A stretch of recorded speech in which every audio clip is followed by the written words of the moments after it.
Hi friends, welcome to Time to Learn TNPC. இன்னைக்கு நம்ம பார்க்க போகிற சாப்டர் என்னென்னா air. We cannot see air, but we can feel its presence in so many ways. For example, trees ஆடுறப்போ, clothes காய போட்ட இடத்துல ஆடுறப்போ, when we switched on fan அந்த book open பண்ணியிருந்தோன்னா அந்த pages ஆடுறப்போ, we cannot see, touch or taste air, but we can feel it. It is the air that makes all these moments possible. Thus, we can understand that air is present in all around us. Air is necessary for us to live. We can live without food. சாப்பாடு இல்லாமல் நம்மளால் வாழ முடியும், தண்ணி இல்லாமல் கொஞ்ச நேரம் வாழ முடியும், பட் ஏர் இல்லாமல் நம்மளால் வாழ முடியாது. So air is very important for all living beings to survive. ஏருக்கு ஒரு பிக்சரைசேஷன் கொடுத்துருக்காங்க, இன்னும் டீட்டெயிலாக பார்க்கலாம். Atmosphere. Our earth is surrounded by a huge envelope of air called the atmosphere. Atmosphere extends to more than 800 km above the surface of earth and is held in place by the earth's gravity. The atmosphere protects us from many harmful rays coming from the sun. The air envelope is thicker near the earth's surface, and as we go higher, the density and the availability of air gradually decreases. This is because as we go higher, the force of gravity decreases, so it is not able to hold large amount of air. The atmosphere is made of 5 different layers: the troposphere, the stratosphere, the mesosphere, and the ionosphere, and the exosphere. The troposphere is the layer closest to the earth. It is the layer in which we live. It extends upwards for about 16 km above the surface of the earth. Movement of wind takes place in this layer. It also contains water vapor, which is responsible for making clouds. This layer is responsible for the weather we experience on earth. Aircrafts usually fly above this layer to avoid strong winds and bad weather. The stratosphere lies above the troposphere. This layer has the ozone layer in it. The ozone layer protects all life on earth from the harmful ultraviolet rays of the sun. Earth: exosphere, ionosphere, mesosphere, stratosphere, ozone layer, troposphere. Do you know the weathercock shows the direction in which the air is moving at a particular pace? You can also make a windsock to find the direction of the wind. Experimental verification of presence of oxygen, carbon dioxide, nitrogen in air. Is air a thing or a composite mixture? For a long time, that is until 18th century, human thought air as a fundamental constant of matter. However, an ingenious experiment conducted by Joseph Priestley in 1774 showed that air is not an elementary substance but a composition or mixture of gases. He was also able to identify a colorless and highly reactive gas which was later named oxygen by the great French chemist Antoine Lavoisier. Priestley took a tub of water and made a float and placed a candle on it. He covered. Example கொடுத்துருக்காங்க. Figure 1, candle glows. Figure 2, candle is put off as there was no oxygen. Figure 3, mouse is inserted. Figure 4, mouse died as there was no oxygen in candle glass jar. Figure 5, mint plant is introduced. Figure 6, candle continued to glow because mint provides oxygen. Figure 7, candle glows, mouse survives with a mint plant inside. The candle with a glass jar, as bottom portion of the glass jar was filled with water. No air can enter or exit, and hence the jar was completely sealed. Figure 1 கொடுத்துருக்காங்க. As you would have guessed, a candle flame was extinguished in a very short time. He used a magnifying glass to focus the sun rays to light the candle. Thus, he tried to relight the candle many times without opening the sealed jar. Figure 2, the candle could not be relit. What can we make out of it? It was clear that something in the air was being used for burning and being converted into another substance. Once the substance in the air that was aiding the burning was completely used by the burning flame and converted into another substance, the flame went out. Later, chemists named the substance necessary for burning as oxygen, and during the process of burning, oxygen is converted mostly into carbon dioxide.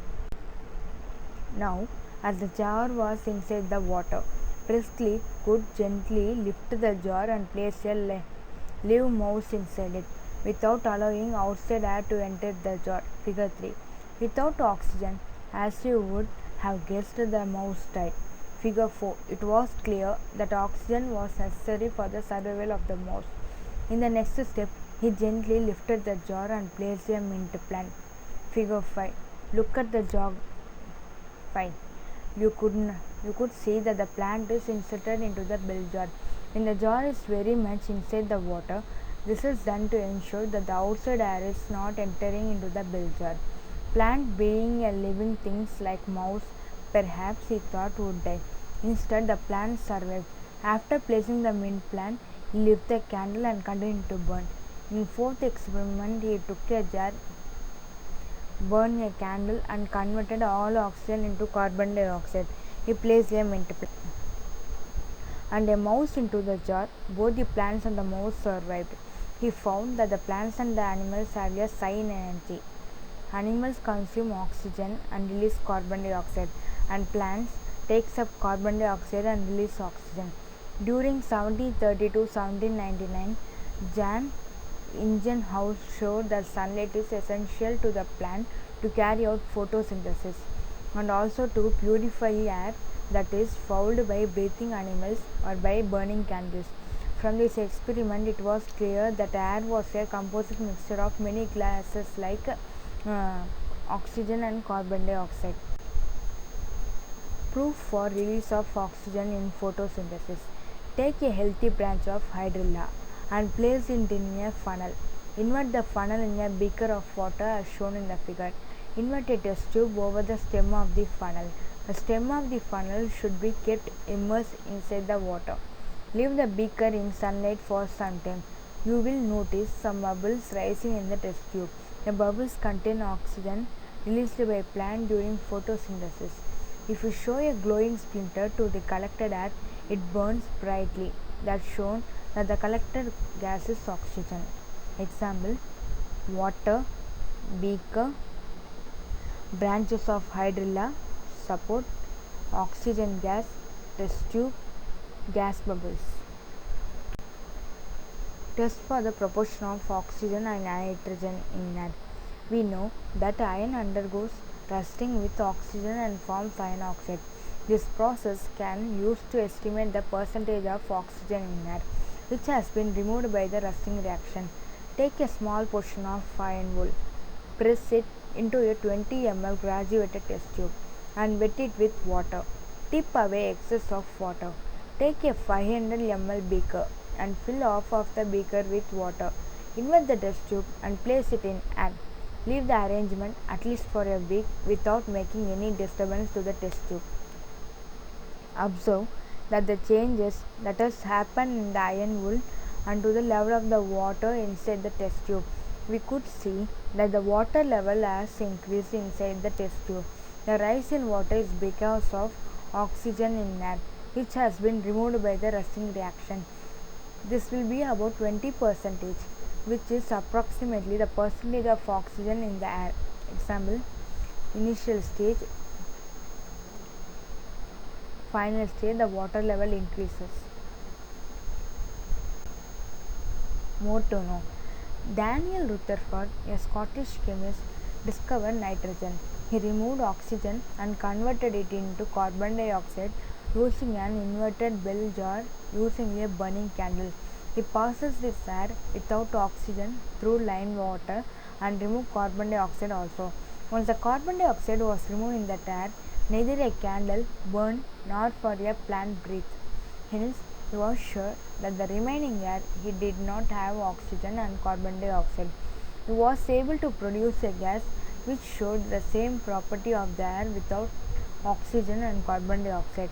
Hence, this gas was named nitrogen. Test for carbon dioxide in air. Pour some lime water in a glass tumbler. Bubble some air using a straw through the lime water. After a few minutes, look at the lime water carefully. The lime water will produce a white precipitate, and the lime water will eventually turn to a milky white solution. It shows the presence of carbon dioxide in air. Composition of air. From Priestley's experiment, which was followed by the Injun House and Rutherford, we came to know that air was not just one substance. We will now describe what air is made up of. This is called composition of air. The major component of air is nitrogen. Almost 4/4 of air is nitrogen. The second major component of air is oxygen. About 1/5 of the air is oxygen. In addition to nitrogen and oxygen gases, air also contains small amount of carbon dioxide, water vapor, and some other gases like argon, helium, etc. The air may also contain some dust particles. The composition of air in terms of percentage of its various components can be written as follows. The composition of air changes slightly from place to place and also from season to season. For example, air over industrial cities usually has a higher amount of carbon dioxide in it than the air over open spaces. Air in coastal areas may have more water vapor than inland areas. Air also contains more water vapor in rainy season. The amount of dust in the air is more in windy places than other areas. You might have seen the sunlight entering into a dark room through a narrow slit and making shiny dust particles dancing merrily on the path of sunlight. Actually, the air in a room always contains some dust particles, but they are so small that normally they are not visible to us. When a beam of sunlight falls on them, the tiny dust particles become visible. Shall we do an activity to calculate the amount of dust particles in air from our area? Take a graph sheet. Using marker pens, draw a 5 into 5 cm square on the graph. Apply a thin films of grease on the graph sheet. This sheet will serve as a dust collector. Make 4 or 5 graph sheets. Discuss in the whole class as where to place the dust collectors, how long to collect dust particles, and place the dust collectors in agreed position. Ensure that the dust collector do not get blown away. After the time scheduled for performing this activity is reached, remove the paper and count the number of collected dust particles in the marked area. In all the sheets, using a magnifying glass and the dust collector, we can see something similar to the diagram below. Dust particles inside the graphs. Then calculate the mean number of dust particles in the marked area. Mean equal to total number of dust particles on collector divided by number of squares on collector. The range of the dust can be calculated as given below. Range equal to maximum value minus minimum value. Test for water vapor in air. Take a few ice cubes in a glass. Keep it on the table for a few minutes. Observe what happens. You can see tiny droplets of water all over the outer face of the glass. From where do these droplets come? The water vapor present in the air condenses on the cold surfaces on the glass. It is shown that water contains water vapor. Burning and combustion. When we burn a candle, paper, kerosene, coal, wood or cooking gas, LPG, oxygen is needed. The oxygen needed for the burning of candle, paper, kerosene, coal, wood and cooking gas from the air around us. Thus, for burning a substance continuously so as to make fire, a continuous supply of fresh air is needed.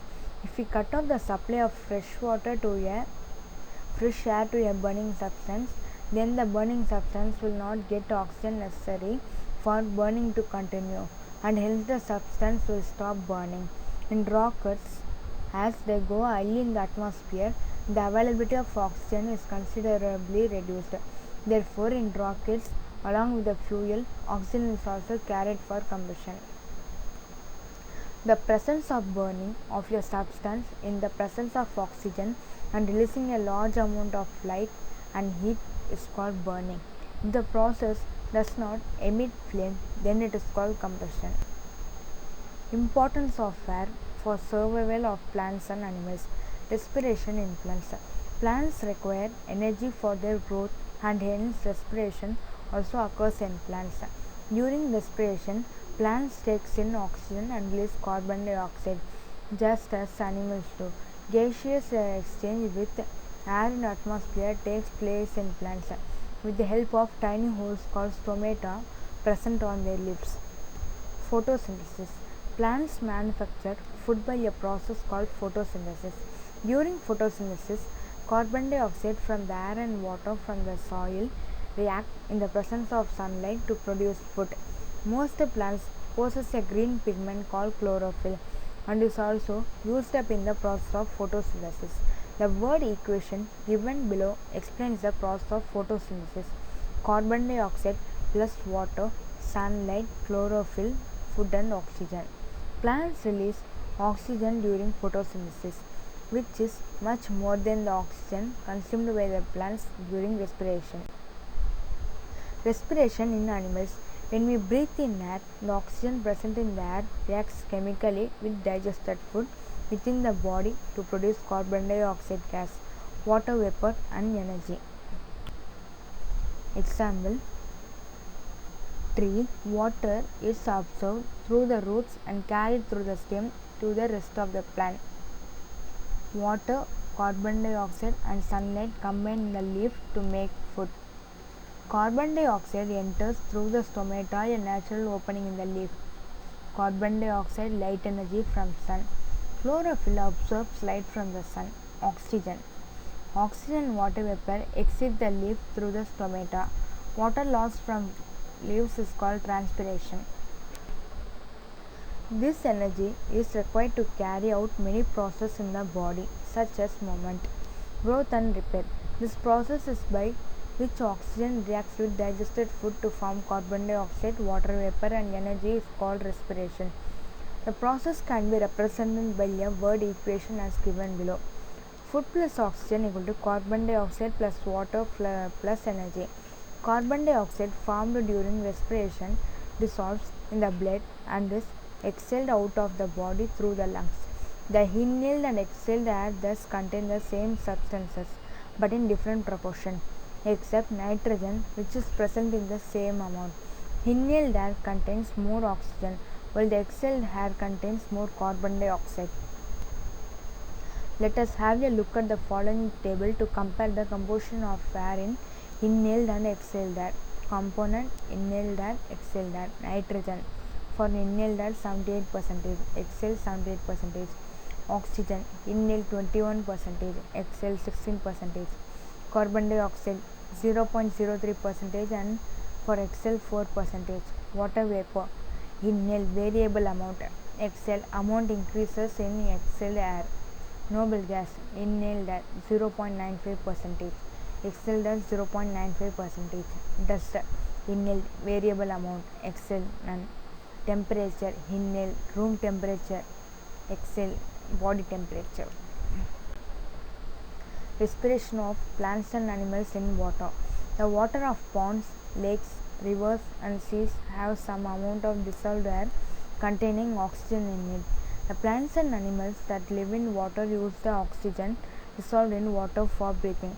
For example, frogs respire through their skin, fish respire using their gills. Do you know, when carbon dioxide is cooled to -57 degrees Celsius, it directly becomes a solid without changing to its liquid state. It is called dry ice and is a good refrigerating agent. Dry ice is used in trucks or freighting cars for refrigerating perishable items such as meat and fish while transporting them. Uses of air. Air is used by plants and animals for breathing. Air is used for burning fuels like wood, coal, kerosene, LPG, etc.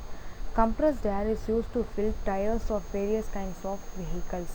Air plays an important role in maintaining the water cycle in the nature. Ozone layer present in the atmosphere helps in preventing harmful radiation of the sun from reaching the earth's surface. Under extraordinary conditions such as a patient have breathing difficulties, a mountaineer climbing a high mountain, a driving going deep into the sea, oxygen gas cylinders are used for breathing purposes. Blowing air is used to turn the blades of the windmills. Windmills are used to draw water by running pumps, run floor mills and to generate electricity. Points to remember. Air is all around us. Our earth is surrounded by a huge envelope of air called the atmosphere. The process of burning of a substance in the presence of oxygen and releasing a large amount of light and heat is called combustion. Priestley helped us in understanding the presence of oxygen in air that is produced by plants during photosynthesis, which can be used by animals for respiration. Ingenhouse's experiment helps us to know that the role of sunlight in evolving oxygen during photosynthesis. Air contains 78% nitrogen, 21% oxygen, 1% of carbon dioxide, water vapor, noble gases and dust particles. Composition of air changes slightly from place to place and also from season to season. Aquatic plants and animals use the oxygen dissolved in water for breathing. Ozone layer present in the atmosphere helps in preventing harmful radiation hitting the earth directly. In plants, carbon dioxide plus water, sunlight, chlorophyll equal to food plus oxygen. In animals, food plus oxygen equal to carbon dioxide, water plus energy.